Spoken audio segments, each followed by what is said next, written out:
Good evening, everyone, and welcome to our board meeting of April the 25th, or sorry, not April. I'm just reading some old notes here, of the 29th of October, 2024. Seeing that we have quorum in the room, I would like to call our meeting to order and acknowledge that in the spirit of truth and reconciliation, we are meeting this evening on the unceded and unsurrendered ancestral homelands of the Algonquin Nation. We thank the Algonquin people for their stewardship of these lands since time immemorial and for the wisdom that they have so often shared with us to help us learn and grow with them. In accordance with the Municipal Conflict of Interest Act, does any board member have an interest to declare? And seeing none, I would like now to move to the report from Committee of the Whole in camera. Vice Chair Milburn. The board of the Committee of the Whole in camera met this evening and there were no recommendations. Thank you, Vice Chair Milburn. And now I'm looking for a motion to approve our agenda this evening. Trustee Blackburn, seconded by Trustee Kaplan-Murth. Is there any discussion on the agenda? And seeing none, I'll call the question. All those in favor of the agenda as presented and opposed, and that motion is carried.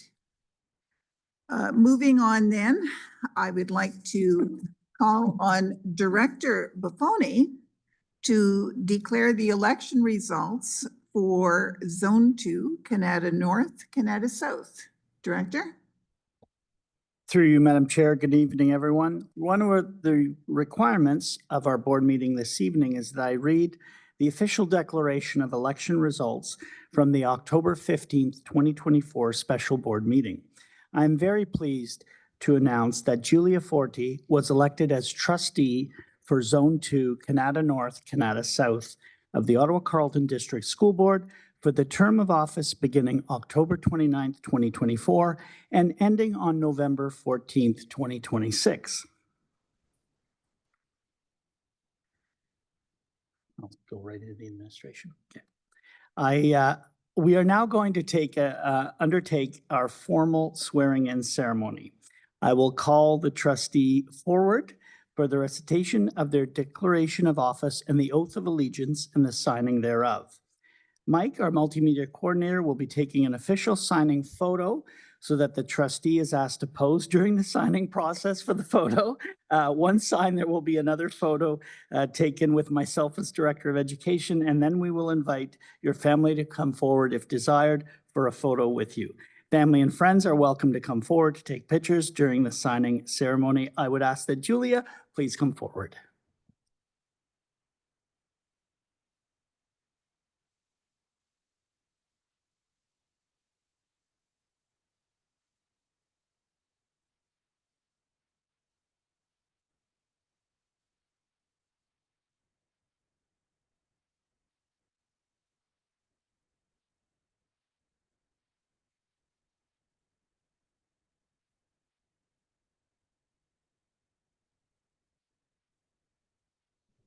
You have some paperwork down there to do.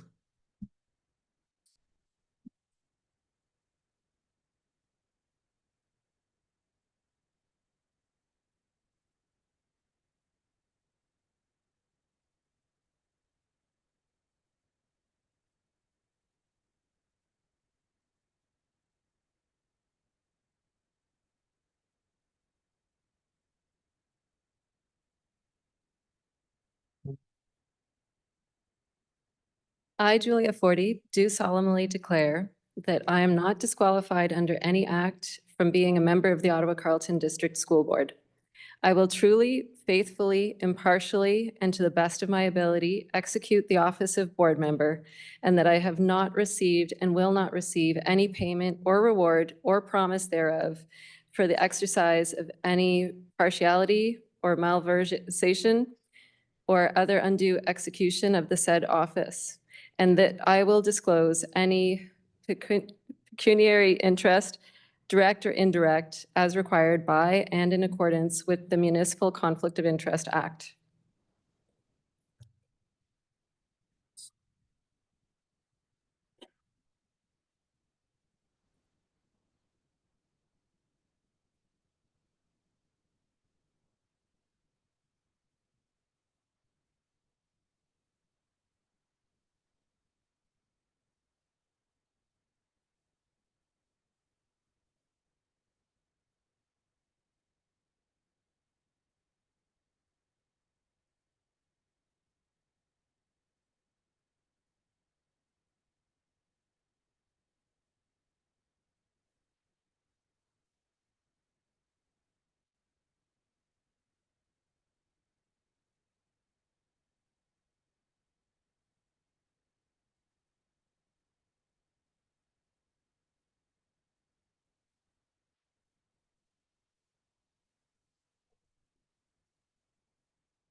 I, Julia Forty, affirm that I will be faithful and bear true allegiance to His Majesty King Charles III, affirmed before me at the City of Ottawa in the Province of Ontario this 29th day of October 2024.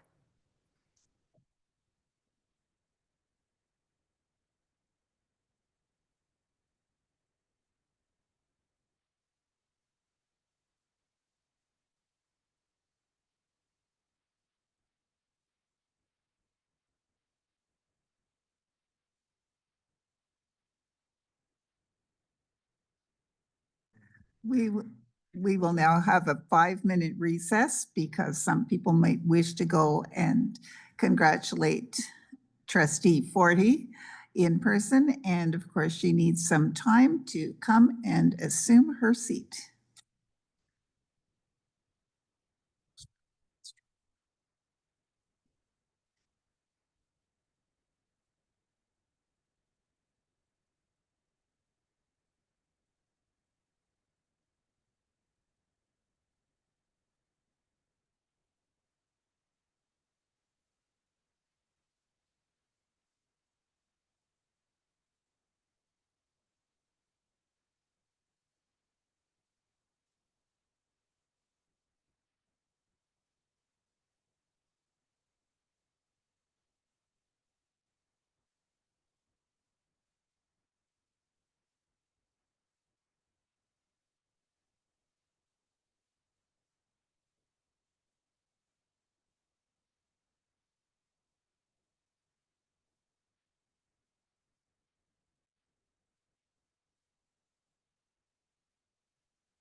And at this point, I would like to call our meeting back to order because we have another wonderful event to celebrate tonight, and that is the presentation of the D. Aubrey Moody Award.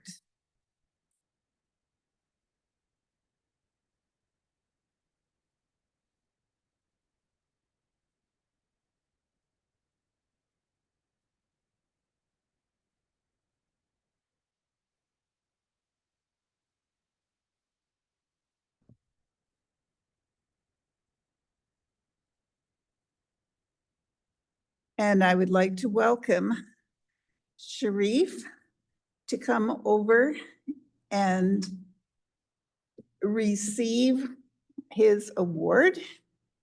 And I would also like to invite Ellen Boynton to come and join us here. Sharif, we are really pleased to welcome you to our board meeting this evening to receive the D.A. Moody Award. Sharif is an exceptional student and truly exemplifies the spirit of the D. Aubrey Moody Award. Sharif Belul from Sir Robert Borden High School earned the highest overall academic average in grades 9, 10, 11, and 12, and was the recipient of the Governor General's Award.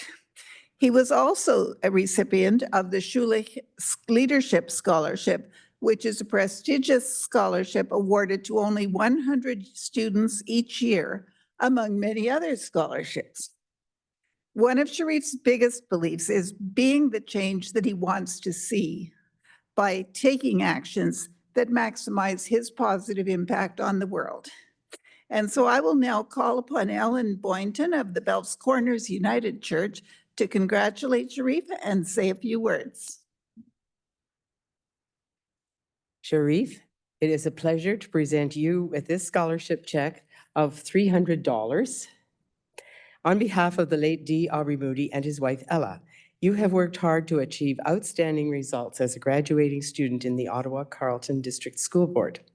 It was Mr. Moody's intention that this money be used by the deserving recipient to, quotes, have fun as a reward for your diligent studies. I hope you find a suitable way to use this award to relax and enjoy the fruits of your labors. Congratulations on your excellent work and best wishes for your future studies.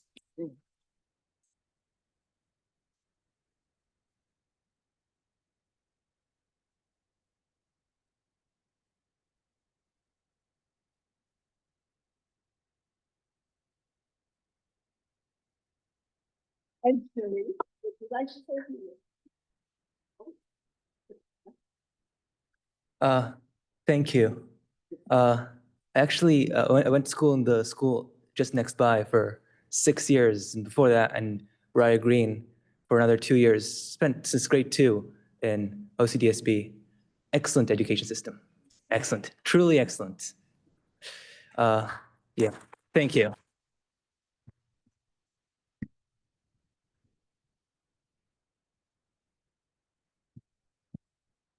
Looking ahead from his studies at Sir Robert Borden High School, Sharif, much like in the past few decades that have been marked with incredible advances at the intersection of technology and communication, the next few decades will undoubtedly feature breakthroughs at the intersection of technology and biology.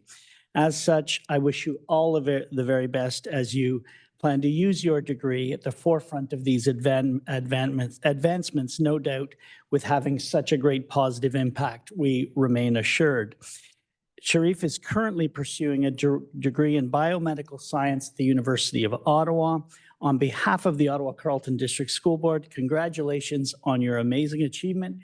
We wish you the very best and every success this year and beyond. Congratulations.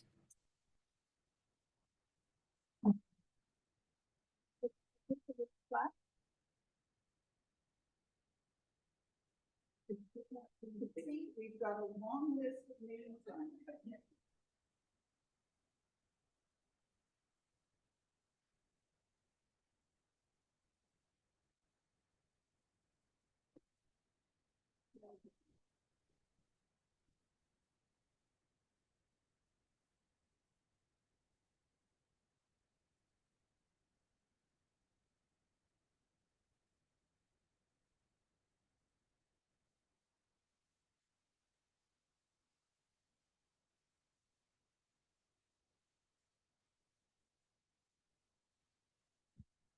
And thank you very much, Ms. Boynton, for coming once again to present this award on behalf of the late Dee Aubrey Moody.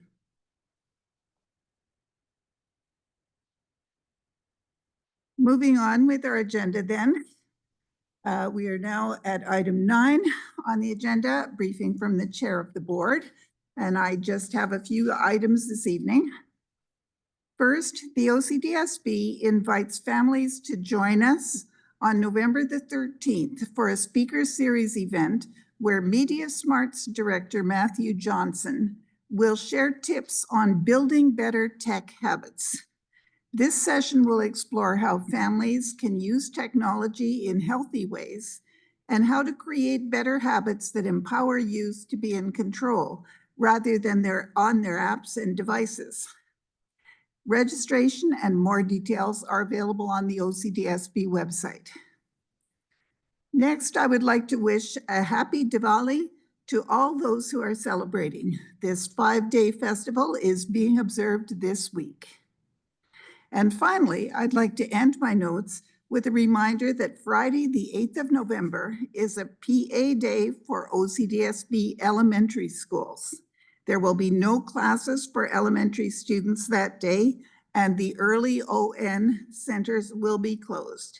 School staff will participate in learning that focuses on key ministry priorities, literacy and numeracy, and student well-being and safety. And that concludes my briefing for this evening. Are there any questions? And seeing none, we'll move on to the director's briefing. Mr. Director. Thank you. Through you, Madam Chair. Good evening. The OCDSB mental health team launched a Mental Health Champions initiative, which kick-started a Mental Health Champions event. This event brought together champions from 19 secondary schools for a series of activities, discussions, and presentations on topics such as coping with stress, reducing stigma, self-care strategies, and how to seek help. We look forward to seeing the positive impact that these dedicated students and staff will have on their school communities. You can read more about this initiative on our website. I would also like to take this opportunity to congratulate student trustee Saranya Sivasthiasanathan on being a recipient of the Youth Ottawa's 21 Under 21 Awards at the gala held on Thursday, October 24th. In recognition of her work with the Girls Education Project and Empower Her podcast, reflecting her incredible commitment to women's issues and media innovation. She has also contributed to menstrual health advocacy through Endometriosis Project at Rideau Students Union, highlighting the need to support marginalized communities. Please join me in congratulating Sharanya on this incredible achievement.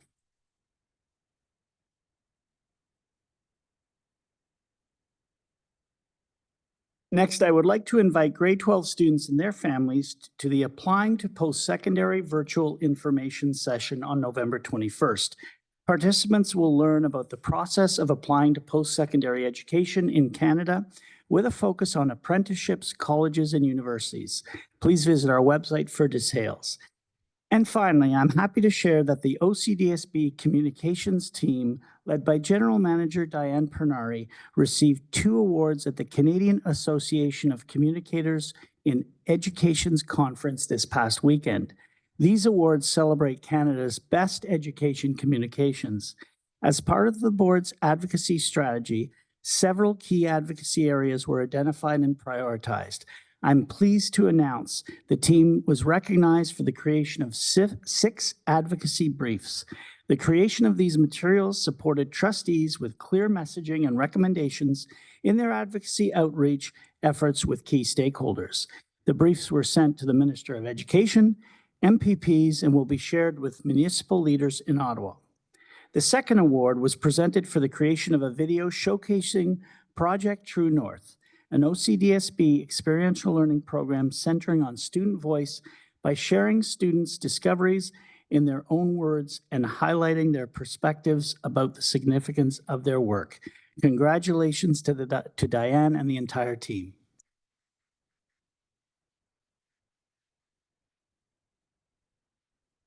And that concludes my briefing, Madam Chair. Are there any questions for the director? And I am seeing none. So moving on with our agenda, we have no delegations this evening, but we do have some board minutes to confirm.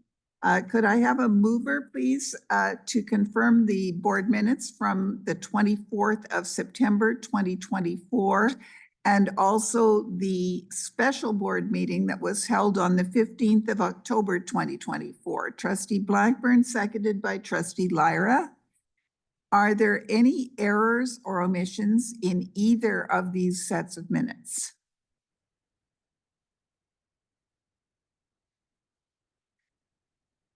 Trustee Dixon?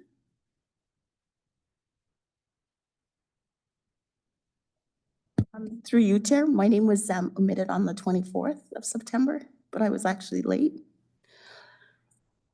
I think you The were here in-camera. for the, we've already corrected. Okay, Corrected wasn't the here, other so I wanna minutes, make but sure. you were Thank- here, I think, on time for the public board meeting. yes, thank you. And are there any other errors or omissions? Seeing none, I'll call the question then on confirming both these sets of minutes. All those in favor and opposed, and that motion is carried. Moving on then to the next item on our agenda. Is there any business arising from either of these sets of minutes? And seeing none, matters for action, receipt of the Committee of the Whole report from the 8th of October, Vice Chair Milburn. I will now move receipt of the October 8th, 2024 COW report. And do we have a seconder for receipt? Trustee Presley, thank you. Are there any errors or omissions in this report? And seeing none, I'll call the question on receipt. All those in favor and opposed, motion is carried. Continue, please. On a motion by Trustee Blackburn, which I will second, that the 2024-2025 annual report on internal audit activities be received and that the 2024 to 2025 regional internal audit team charter be approved. Thank you. Is this a consent item? If it is, I'll move it down to when we get to the consent items. Back to you, Vice Chair Milburn. On a motion by Trustee Blackburn, which I will second, that the 2024 to 2025 regional internal audit plan be approved. And I will ask, is this a consent item? And I'm seeing that it is, so we will deal with that in a few minutes. Does that conclude your report from the 8th of October? And what about the 22nd of October? I will now move receipt of the October 22nd, 2024 COW report. And could we have a seconder for that motion? Trustee Dixon, thank you. Are there any errors or omissions in this report? Trustee Forty, you had a question? Yes, so reading the 22nd October 2024, page 2, section 5, briefing from the chair of the board. Underneath that, it says during the briefing from Director Buffoni. I believe that's supposed to say from the chair.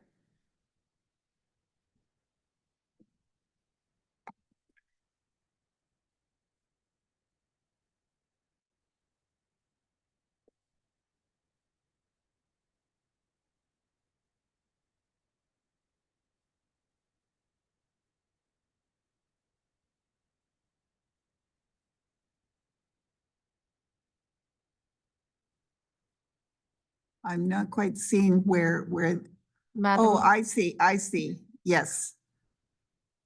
Yes, that should be corrected. It's during the briefing from Chair Scott. Thank you very much for noticing that.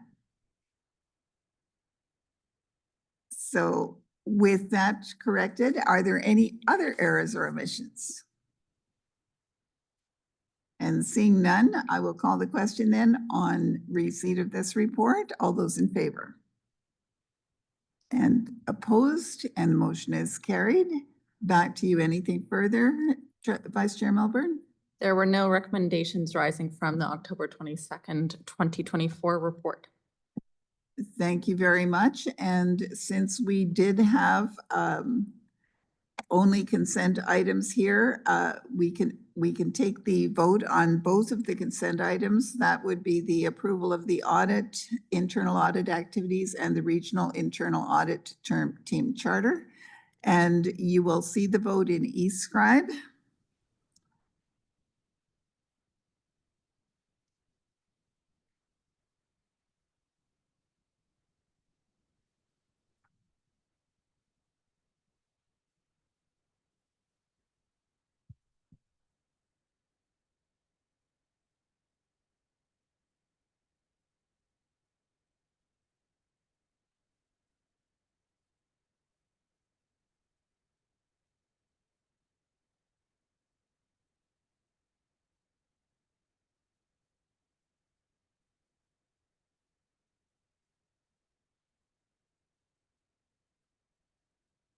If anybody's having trouble with eScribe, please vote orally.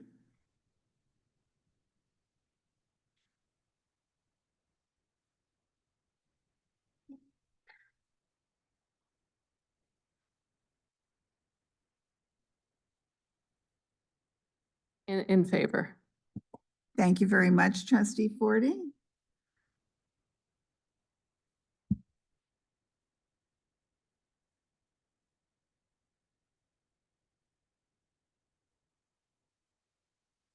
And so the motion is carried unanimously, 12 in favor. And now we can move on to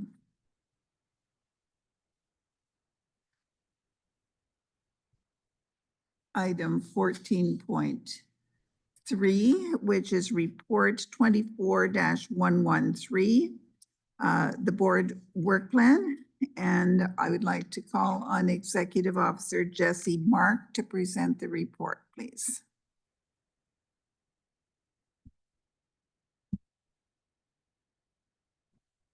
Thank you, Chair. I hope to be brief. As the board knows, there is a requirement under board policy for, I see a hand. It's just for future? Okay. As the board knows, under board policy or district policy, there's a requirement for the board to meet and conduct an annual reflection. As all of the trustees know, we did that through several meetings in September and again followed up a couple weeks ago with a third meeting to do some reflection, to think about kind of plans for the upcoming year. A lot came out of that session, and my understanding was it was quite productive and meaningful for everyone. At the end of the day, what really matters coming out of that for the purposes of tonight is the work plan that was established through that process. There are several aspects to the work plan, but we have, as you all know, structured it around the 3 strategic plan pillars: learning, well-being, and social responsibility. And they also, there's also a focus in there on some of the fiduciary duties of the board and the professional development aspects of what the board wants to achieve this year. So with that said, I don't think there's really much for me to provide to the board here. It's more of a matter of putting this on public record that the board has engaged in its process, and we're doing so transparently to say that we have established this work plan through the process that has been established by the board. Thank you very much for that report. Moving on, I have a speakers list started here, beginning with Trustee Blackburn. Thank you, Madam Chair. I'd like to move the board accept this work plan. Is there a seconder for this motion? Trustee Presley, thank you. Would you like introduction? None required, Madam Chair. Thank you. Trustee Kaplan-Murth. I support the work plan. I just actually had a question in terms of the areas where there aren't target dates. For example, we don't have a target date for review of the Valuing Voices survey. When we develop this plan, are issues that don't have target dates just TBD, or is there a reason that we haven't specified when we're going to have like more detailed information? We have not worked out the schedule for the full year. What we will be doing is making sure that we reach everything during the course of the year. There are some things that have already been completed.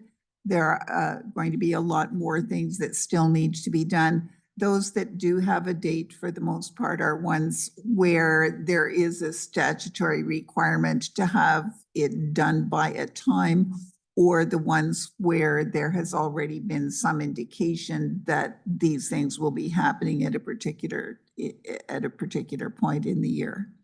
But we will be filling out that schedule as time goes on to give a little more advance warning of when things will be coming up. Perfect. Thank you. That's all. Thank you. Trustee Lyra. Thank you. I have a question for the board, and that is, we have filled a rather ambitious list of things that we'd like to get done this year.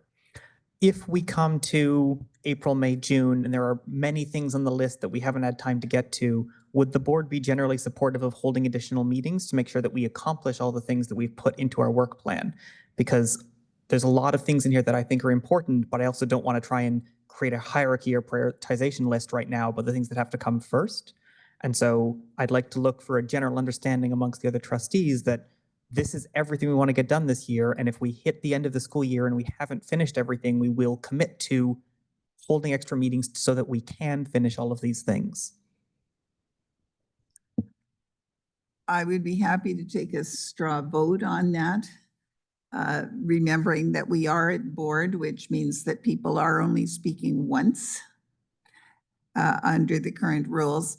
But before I ask for a straw vote, I would also note that sometimes things arise during the course of the year that we must do that are not on our work plan.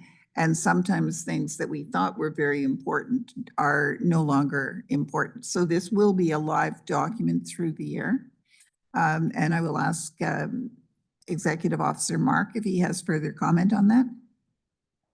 No, I think that's right. And I think that the way this needs to be seen at this stage is that it's a working live document. And it is what we see in the report and as at the appendix is a version of the work plan as it stands today for receipt today and approval today. But things change, and it should be seen as a document we intend to update as the year progresses. Thank you. So going, Mr. Director. Thank you. Through Madam Chair, just to add to the executive officer's comments, just a note for the Board of Trustees, of course, with a board work plan, and I understand the Board of Trustees understand this, but many of the items listed here involve staff input in preparing reports to ensure that the Board of Trustees has before them the right information or for action. And that, as always, not only the dates, but the work also falls within the context of the job descriptions, the timelines for completion, the roles and responsibilities of staff that for many of our staff constitute the balance of the school year from September to the end of June. And I just want to make that point to the Board of Trustees in the context of any additional meetings, because there is often staff work that comes along with the board work plan in complement to the board work plan, the staff's work plan that falls within the context by and large of the school year for most of our staff. Thank you, Director. So I will go ahead and ask for the straw vote and then go back to Trustee Lyra for further comment.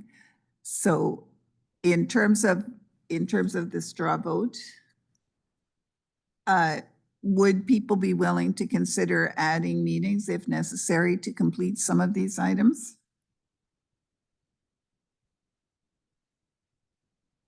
Trustee Kaplan-Murth, you're looking puzzled. I'm just asking if we can get clarification, because are we talking about adding mandatory board meetings, or are we talking about adding It sessions? could involve board meetings and committee meetings, board meetings or committee meetings, any kinds of additional meetings if we did not have time to conclude all of our work. Right. So in terms of would people be willing to look at extra meetings if we really needed them? hands up or? I think we should discuss this. If we want to have a discussion, we need to be in rules of committee. Well, just to add to trustee Kaplan-Murphy, Are you moving? It is not your turn to speak other than for the clarification. So the question is, are we going to move into rules of committee so we can discuss this? I will move that we move to rules of committee so that we can discuss this. Is there a seconder for that? Trustee Dixon, thank you. So I will go back to the previous speaker, to Trustee Lyra, and then we can proceed with the people who are on my speaker list. So when in other organizations, I have created a work plan for the year. The purpose of creating a work plan is to both commit to ourselves and to the stakeholders that this is what we seek to accomplish this year.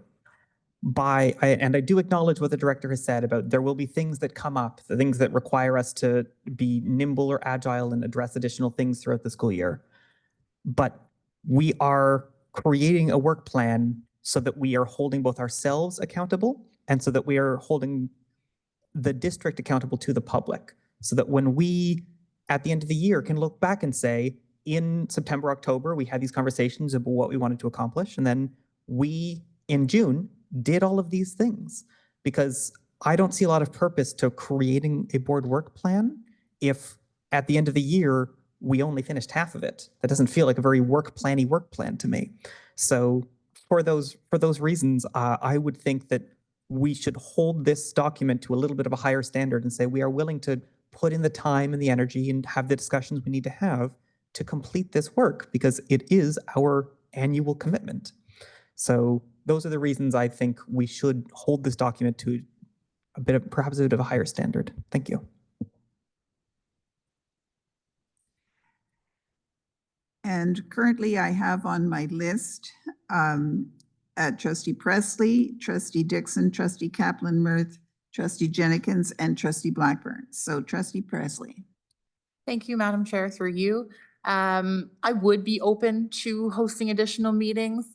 I'm also of the belief that should the board not complete a significant portion of the work plan, that maybe we could all have a discussion as to whether any items could be moved to the additional year's work plan in order to satisfy some of our requirements, or maybe some of these items, as from what I understand, are ongoing issues. These are not things that have a set end date. These are things that we're committed ourselves to doing moving forward in all time. So I'm open to it, but I also think that there are some tweaks that we can make down the road if we find that we're not meeting the goals that we'd like to hit. Thank you. Trustee Dixon. I'm willing for the extra time, but my question would be, are we going to take this over into July and August? Or are we adding extra days between now and June? And Through are you, you Chair. looking for a response from Trustee Lyra? Yes, please. Trustee Lyra? So I would envision that this would probably go to the Agenda Planning Committee. And then from the Agenda Planning Committee would come back to the trustees. So if we find in April that we're going to need 2 extra meetings, we could have a conversation and say, is it better to hold those meetings in the first 2 weeks of July, or is it better to hold those meetings in the second week of April and the 4th week of April or the second week of June to make that time work? Trustee Dixon? And with the time, through you, Chair, would the time be like at 6 o'clock, or can we change? Again, agenda planning would make those kinds of determinations, but if we don't have an in-camera portion, it's more likely that we'd be able to start late. Perfect. Thank you.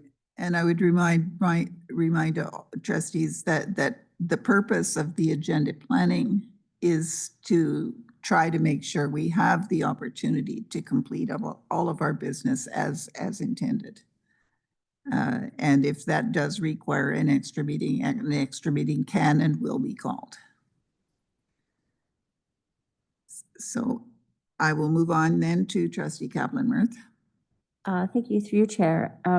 So I think that what would be helpful would be if this work plan showed us sort of like a triage, which things are essential to complete in the course of this year and which things are ongoing or are less critical. Because I don't have a problem with meeting if we need to meet in extra sessions to deal with something that's truly crucial. I do have a problem with meeting in extra sessions if we fritter away time on things that aren't as essential, and then we're pushed up against having to deal with extra meetings because we didn't deal with the things that were essential. So that would just be helpful to know which of these items are priority and which of these items aren't priority. And also, I think in terms of our own well-being and our own commitments to things outside of this, we have committed as trustees to do this work, but this is not our full-time jobs. And some of us have children and some of us have other responsibilities. So I'm not willing to give a carte blanche. I will be available for as many extra meetings as necessary, but I will be at meetings where there is essential work to do. Mr. Director? Through you, Madam Chair, in response to Trustee Kaplan-Murth's queries, a couple of points for the trustees' consideration as context. One, I've already spoken to the executive officer around essentially a legend, which has not yet started, completed, and a distinction between ongoing and in progress, which speaks to what Trustee Presley said. And we can pick whatever language, but essentially a legend that says this item is on this year's plan and will be on next year's and the year after. That's an ongoing item versus an item that we've begun, is in progress, but is not yet completed. I think it's healthy for staff to bring forward a mid-year update to the Board of Trustees. We don't want to wait to the end of April to realize we've got a dynamic, because I will caution the Board of Trustees, the board has the ability to ask the director to a meeting in the middle of the summer. There are very few members of staff that the director can force to be here outside of their collectively bargained agreement. And I can't think of one item on this that doesn't involve staff involvement. So I do think the Board of Trustees needs to understand the context of the school year, the parameters that are collectively bargained for many of the members of our central teams, and that we as staff will commit to ensure that we complete this within the context of those collectively bargained agreements and the flow of the regular school year, not only on a technical front, but to Trustee Kaplan-Murth's point, on the very, very limited and precious time where staff can get a break over the summer. We work through the summer. You won't see the consequence on the 1st of September. Round about the middle of the November, you will and I will. I caution the Board of Trustees about going full tilt all the time as an organization. We'll work within the parameters of the school year. We'll bring you an update along the way so that we're proactive on this. Anything further, Trustee Kaplan-Murth? No, that's perfect. That's fine. Thank you. Next on my list, I have Trustee Jennings. Thank you, Chair. Thank you, Trustee Kaplan-Murth, for your raising your concerns, as well as thank you, Director, for your comments. I agree. Many of the goals on the board, on the plan are important, but mental health and wellness of our staff is very important and should be a priority. So July and August for me, I can't imagine that we have meetings during those months. And I do believe perhaps in January or early February, we'll have a better idea of how far along we're going to get in this work plan, and we can have an update at that point. Prioritize what's important as well. So I think have a clear understanding now. Trustee Blackburn. Thank you, Madam Chair. I respectfully submit that our status quo system of doing things has served us very well. I will remind colleagues that in the spring is also budget time, which is an extremely busy time for all of us, including our very hardworking staff. And I agree with my colleagues who have said that the summer is definitely out for various reasons, including that staff have other things to do that they're used to doing during that time when the board is not sitting. So so I think the way we're conducting ourselves is just fine. Thank you, Madam Chair. And Trustee Milburn.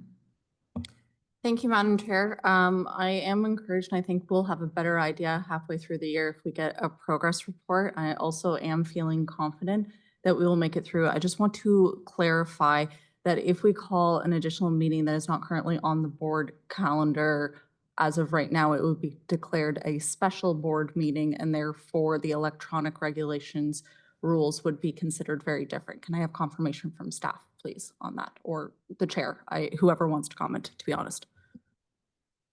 Mr. Director? Through you, Madam Chair, if I've understood the question correctly, is if a special board meeting, and I'm not sure here if we're speaking to board meetings solely or other meetings, but whether or not the electronic communications regulation would be in play. And I'll I turn can to staff. clarify. I can clarify. So whether it is a board meeting or a committee of the whole meeting, if we add one of those to the current board calendar for this year, that would be considered a special board or a special committee of the whole. And therefore, when you're looking at the Ontario regulation and our electronic meeting policy, it would only have to be the chair that would be in person. And I am looking for confirmation of that statement. Through you, Madam Chair, I'll turn to General Counsel or our Executive Officer to confirm. I'm happy to defer to General Counsel as well, but my reading of the regulation is that there's no distinction in the regulation between a special board meeting or other board meetings. The regulation just speaks to meetings of the board. So I don't think I think the regulation continues to apply. Sorry, have I misunderstood the question? I'm seeing some faces that suggest I may have misunderstood the question. I believe it speaks to regular meetings of the board and committee of the whole. And as long as it uses the word regular, that would mean our regularly scheduled ones, and any special meetings that were added, it would not apply. Perhaps General Counsel and the Executive Officer can look at that and confirm to trustees in writing. So sorry, maybe we should get back to you because I'm just looking at the regulation now on that. We could take it away. I know this for the discussion tonight, but there's two different parts of the regulation. One speaks to meetings, and I do see a reference to regular meetings of the committee. So it might be worthwhile thinking about this more carefully rather than offering an opinion tonight. But if I can also add, I do think that the Vice Chair's comments are apt here, because at the end of the day, I'm not sure really where this conversation leads, if I'm frank, because all of this really, there's already scope within the bylaws of the organization to add meetings if we need to. There's nothing that we need to do tonight that stops that, that adds to that, that changes that. If there is a need for a meeting, nothing that we do tonight changes our ability to have that meeting. So I'm frankly a little unsure about where the conversation is going. Anything further, Trustee Milburn? I was just looking for clarification of who would have to be in attendance at the meeting. That was the point of my question. But with that said, I am very confident we're going to make it through this work plan that we've all worked together on through many of our professional development sessions in September. I do want to ask, if we are doing a straw dog vote, can we please have it be a roll call and have everyone's name read out, and then we'll say if we are voting in favor or against the number of meetings, please. Sorry, I missed that last part. Can we have a roll call vote on this? Did you call it a straw, whatever you called this vote that we're about to do? Can we have a roll call on it, please? I think that there is no motion on the floor that calls for a vote on whether or not there should be extra meetings. That would only be a straw vote. We can do that as a roll call vote, but Yes. it is not an official formal vote. Yes. Apologies for using the wrong words. And I will go back to my next on my list, which is Trustee Bell. Great, thank you very much. I just did a quick calculation. It may be wrong, but if we had 3 of these items on every meeting, it would be about 15 meetings, which Sitting on agenda planning seems like something that we can do. It's a lot of work behind the scenes, and I recognize that. And I hope that I sit on the agenda planning committee, and I hope that we can come together and really peg down dates so that we can get a better picture of when and what will be coming up, so that we can get through as much as possible. That being said, I'm happy to participate in an extra meeting or two if need be. Thanks. And I will ask Trustee Milburn if she could take the chair just for a moment. Happy to. Over to you, Madam Chair. And the thing I would point out is that this work plan is set up to function as a dashboard. And I mean, the thing about dashboards is that as situations change, as dates change, then that shows up every time we look at it. So at least on a monthly basis, we would have an update in terms of, okay, did these things switch places? Or did something is no longer needed? Or have we had to add something? Plus, a lot of the items on this are monitoring functions. So when you look at the distinction between the decision pieces and the monitoring functions, there will be a need to make sure we're well balanced between what happens at board meetings, what happens at committee of the whole meetings. But what we want to be able to do is to work our way through this. The fiduciary duties are must-do things. And so we have to do those. Some of the other things are important, but not necessarily as tied to the strategic plan, which is why the first three sections you see are tied specifically to the strategic plan. And then we also have the section which is tied specifically to our fiduciary responsibilities. So we will, I think the best we can do is to try to make it work, and to be prepared to have some flexibility, which could mean less on the work plan, or it could mean an extra meeting here or there. And that's all. Back to you, Madam Chair. Thank you. Trustee Lara? Thanks. So I've heard loud and clear from my colleagues that the summer is sacrosanct and we're not going to hold meetings during it. I will also thank my colleagues for what I perceive to be a healthy dialogue. The reason I raised this is there has been reticence in the past to hold extra meetings, but I view everything on this list as key and integral to the board's work. And so I look forward to the straw poll, and thank you for indulging. And I will ask for this straw poll now, and we will just go by Trustee Kaplan-Murth.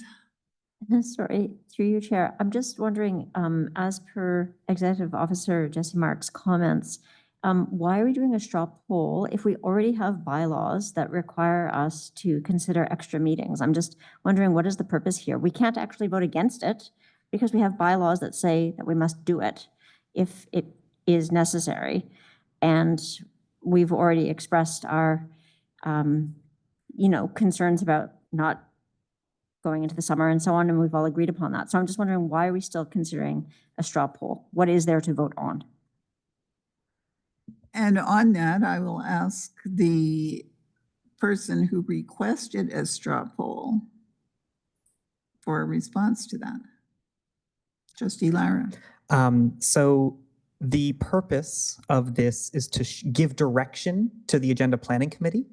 If we're in a situation come March, April, May, where the choice is knock things off the agenda or hold extra meetings, that the Agenda Planning Committee leans towards holding extra meetings instead of knocking things off the agenda. It's an informal direction to the committee so that they sort of understand what the general thoughts are of the board at the passing of this document. That's how I have interpreted the straw poll.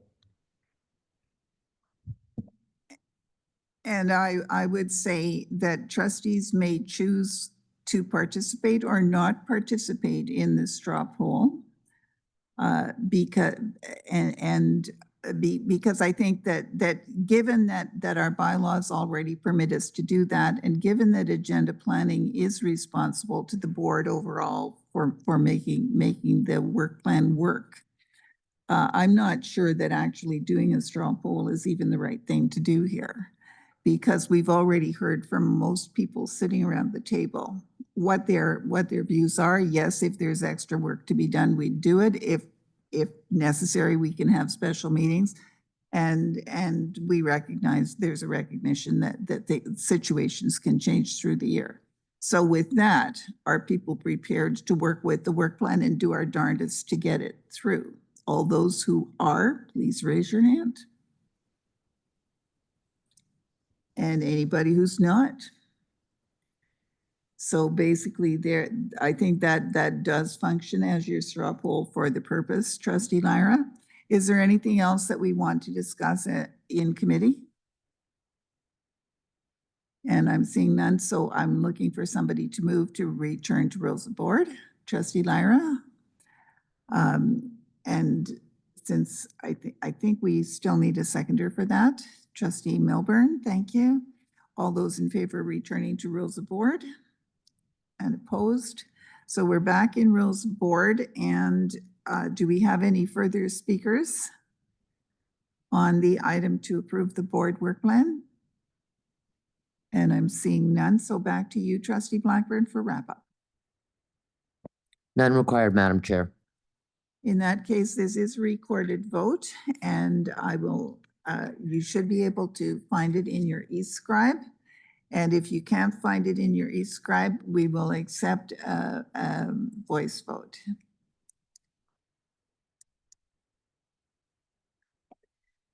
In favor. Thank you. So you got Trustee Forty in favor?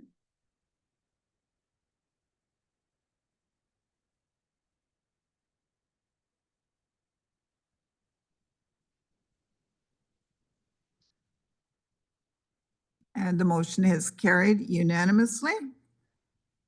And that brings us on to item 14.4 on our agenda, which is a notice of motion from Trustee Milburn. Go ahead, please. All right, thank you, Madam Chair. So this evening, I am bringing forward a notice of motion on the Ad Hoc Policy Review Committee. I'm going to read the whereas clauses and then the therefore be it resolved. So whereas the board. Before you read it, I'm going to ask if there's a seconder for it. Apologies. Trustee Lyra will second this. And now go ahead, please. All right, thank you, Madam Chair. So whereas the board at its meeting of April 25th, 2023 approved the following motion, moved by Trustee Blackburn, seconded by Trustee Scott, that the board establish an ad hoc policy review committee as set out in Appendix B to report 23-025 with the addition of IAC, ACE, PIC, SEAC, and OASC representatives as amended, that all members of the board be entitled to attend meetings of the ad hoc committee to receive all materials circulated to the committee and to participate in debate, including the making of motions and voting, and that the ad hoc policy review committee continue to meet until October 2024 or until the completion of the mandate. Whereas the board's bylaws and standing rules defined ad hoc committees as having a specific defined mandate and be expected to complete its mandate by a date specified by the board. Whereas the board's bylaws and standing rules provide for the establishment of special purpose committees by resolution or policy. Whereas the mandate of the ad hoc policy review committee to assist the board in the establishment, review, amendment, implementation, recession, and evaluation of the policies is ongoing with no foreseeable date for the completion of its mandate. Therefore, be it resolved, almost done, folks, that the board establish a special purpose policy review committee as set out in Appendix D to report 23-025 with the addition of IAC, ACE, PIC, SEAC, and OASC representatives as amended, that all members of the board be entitled to attend meetings of the Policy Review Committee to receive all materials circulated to the committee and to participate in the debate, including the making of the motion and voting, and to replace item C with that the Section 3 membership in the terms of reference for the special purpose policy review committee attached as Appendix A be amended to add vice chair as an ex officio member as follows. And that is everything. Thank you. That was a lovely, lovely long motion to read out. Sorry, Chair, can I interrupt for 1 second? I just wasn't sure if I heard it, and I want to make sure it's clear for the record. I wasn't sure if I heard that the last section, it's a motion to amend, and so the last section was that the motion of 25th of April 2023 be amended as follows. I wasn't sure if that part, if you missed that line or I not. can repeat. No, that I think it's fine just in terms of my clarity, because it is what's in the notice of motion. It's just when you read it, I think you might have missed that one line, which is an important line, which is that it's amending a previous motion. And thank you for that clarification. So would you like introduction, Trustee Milburn? I will keep it brief as that motion was very long. For all of those who've had the pleasure of either being on the Policy Review Committee or attending the Policy Review Committee, this is one of our most important committees in my opinion, and this is a very important committee to help us establish direction for our school board and as trustees. Making this a more permanent committee with no end date is very key, as policies always come up for review and we always will have a need to review policies on a regular basis. I really will encourage all of my colleagues around the table to vote in favor of this motion. And that is everything. Thank you. And on my speakers list, I begin with Trustee Kaplan-Murth, then Trustee Presley, then Trustee Lara. Thank you. Through you, Chair.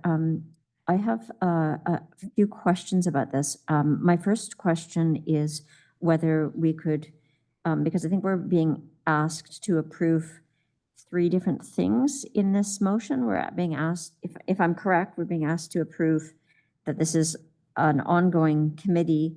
We're being asked to approve that members of advisory committees are allowed to be representatives in this committee, and we're being asked to approve that the vice chair is added as an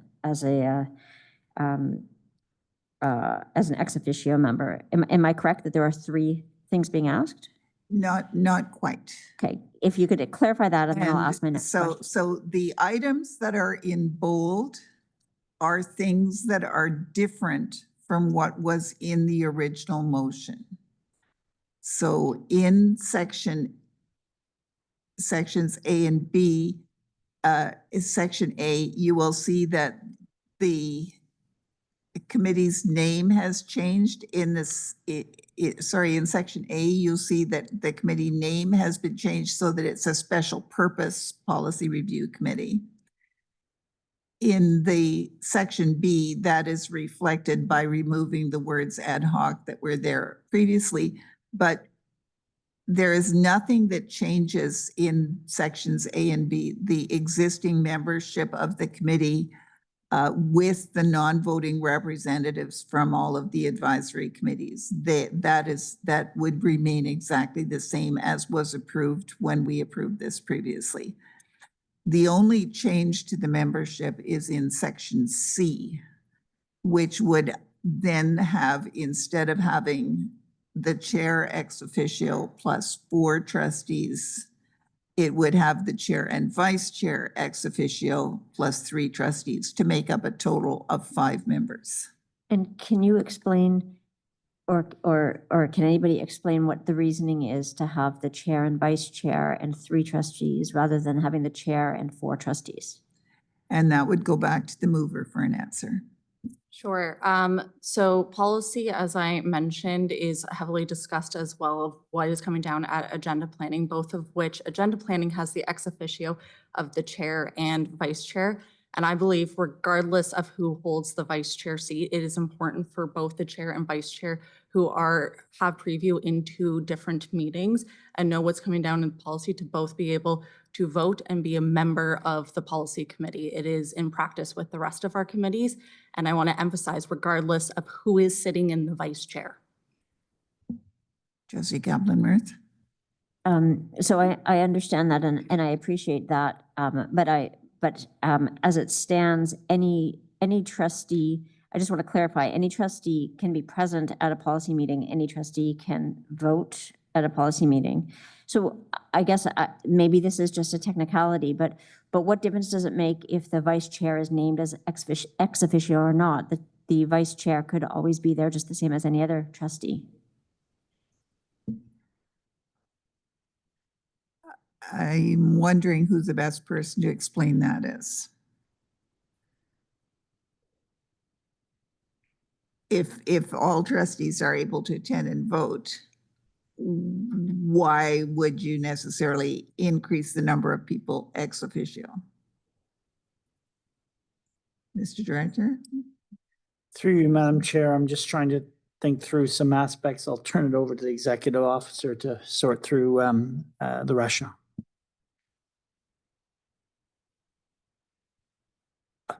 If I'm candid, I'm not sure there's a significant practical distinction, but I stand to be corrected on that. And if I'm frank as well, I also I haven't thought about this in a substantive way. I would, if this is a sticking point on the matter and it needs to be resolved, I would ask that I would be given at least a few minutes to look into it in more detail. If it's not a sticking point on this, then the practical answer, I think, is that there's no practical distinction from what I can see. The first part of the motion or the amended motion would in B there says that you can get all materials, that you can participate in debate, you can make motions, and you can vote. And those are, practically speaking, the things that you would want to do. So I don't disagree with Trustee Kaplan-Murth's characterization, but I stand to be corrected. And if you want a more definitive answer, I'd ask for a few minutes to think about that and get back to you. Thank you. And the one thing I would add to that is that the people who are members of the committee are required for quorum. So those 5 individuals, at least 3 of them must be there for a meeting of the Policy Review Committee to happen, no matter how many other trustees who are not members show up. And so that adds to the responsibility, but it also ensures that there are five people who would consistently be there, 2 of whom would be the chair and vice chair. And that is important for continuity of the committee. Thank you for that clarification. I mean, I having sat on that committee, I don't think that there's been an issue with quorum. I think the trustees who volunteered to be on that committee have shown up and met those responsibilities. So I don't see what, again, I guess I just don't see why we are, I'm happy with passing a motion to say that this should be an ongoing committee and not an ad hoc committee, but I don't see any reason. I guess I could put forward a motion to amend this and say, let's just change it to a permanent committee. I don't see why we would need to do any of the rest. What we could do is vote on the 3 parts of the motion separately. Right. And basically vote on A and B and C because the amendment to the membership to create 2 positions ex officio stands essentially on its own. So we could divide the motion. Do you need me to ask for that to be an amendment? Because I can ask for that to be amended. Madam Chair, since I'm the one that brought forward the motion, if this is the sticking point of it, I will take it as a friendly amendment to remove section C. Are you proposing to withdraw part C of the motion? If it's the sticking point of it, then fine. Well, we haven't heard the whole debate yet, Trustee Milburn, to know whether or not it is the sticking point. But that certainly would remain an option for you. I do have a couple of other people on my speakers list. Okay, we can continue down the speakers list. And then go from But there. if in the end you decide you'd like to withdraw it, if you withdraw it, you have to do that with majority consent of the committee. Or sorry, of the board, because we're not in committees. So I will go to Trustee Presley next. Thank you, Madam Chair, through you. I believe there just might have been brief oversight on the part of the mover in omitting one of our advisory committees of ASAC. It seems to be the only one that included. If it's friendly, I would like to have that included. Otherwise, I'd like to move a sub-amendment to include. It was not an oversight. This is the original motion that the board approved with only the changes that are there in bold. That's all that's being proposed right now. Okay, therefore, I'd like to make a sub-amendment to include ASAC in section A. And my reasoning being that it is the only committee that is not included at this time. You would need a seconder for that? Are you proposing to add ASAC to the list Yes, that's correct. in part A?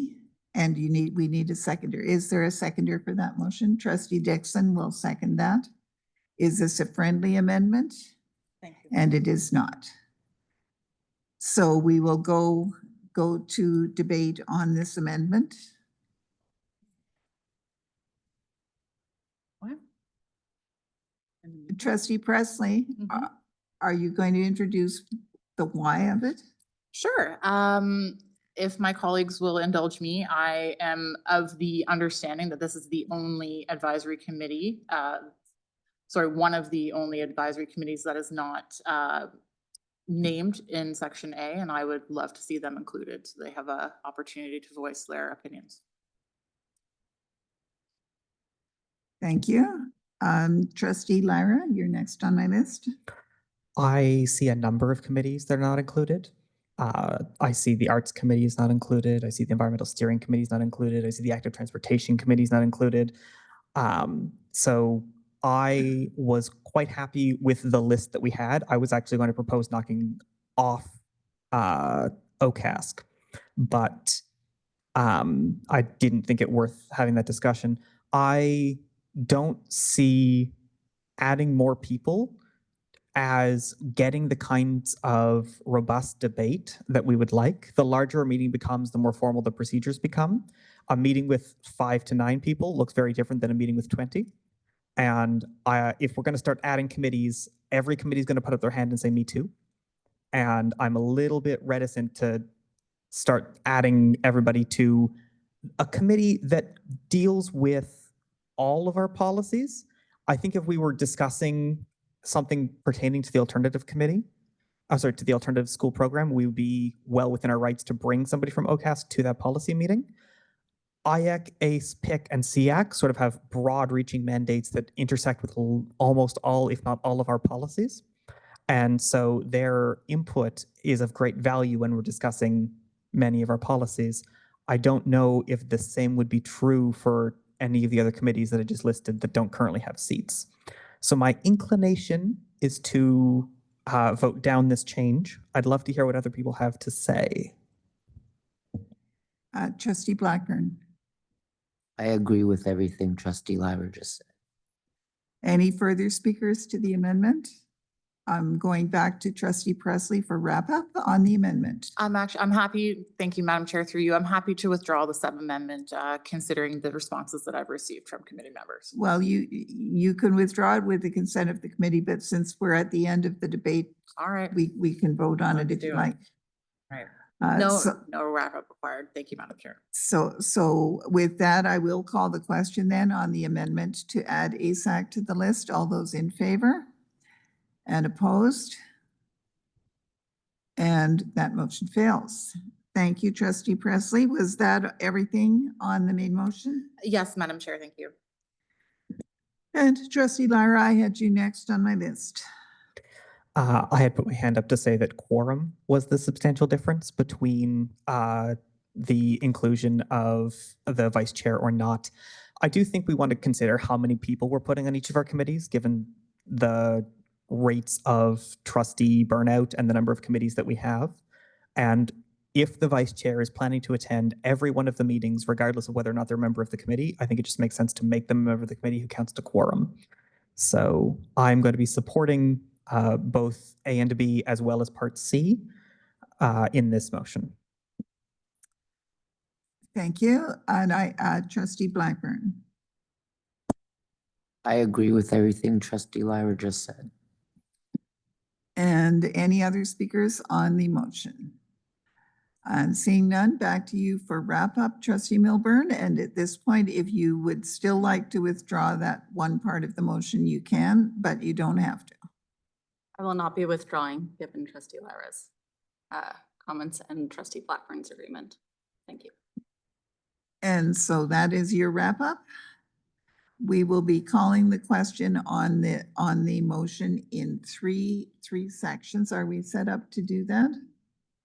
Excellent. So on part A, which is changing from an ad hoc to a special purpose policy review committee, that is there in your e-scribe. And if you are not able to access your e-scribe, please give us your vote orally. In favor. Thank you, Trustee Forty.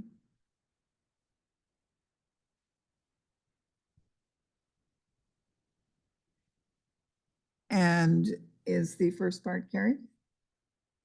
I thought I had.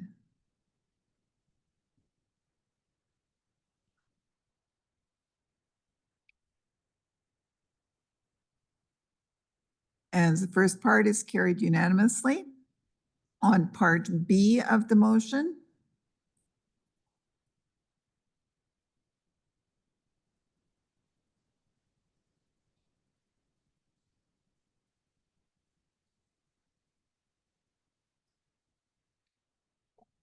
In favor. all those in favor?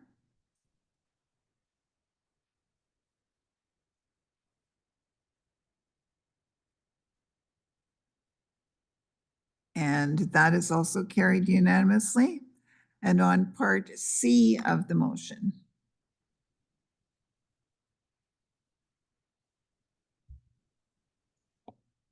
In favor.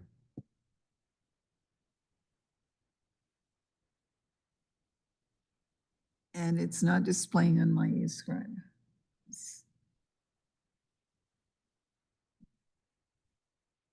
So that.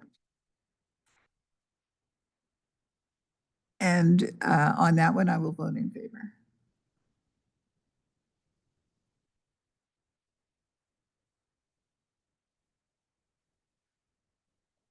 And so part C is carried, 10 in favor, 2 opposed, and no abstentions. And so that concludes item 14.4 and brings us to item 15, matters for discussion. Is there a report from OSTA? No, there's not, Madam Chair. So no report from OSTA. That for Trustee Forty, that's the Ottawa Student Transportation Authority. And secondly, do we have a report from the Ontario Public School Boards Association, also known as OPSPA? No Trustee report Jennings. from OPSPA. And no public report from OPSPA. And is there any new business? And seeing none, I declare the meeting adjourned. We have completed our agenda. And thank you, everyone, very much.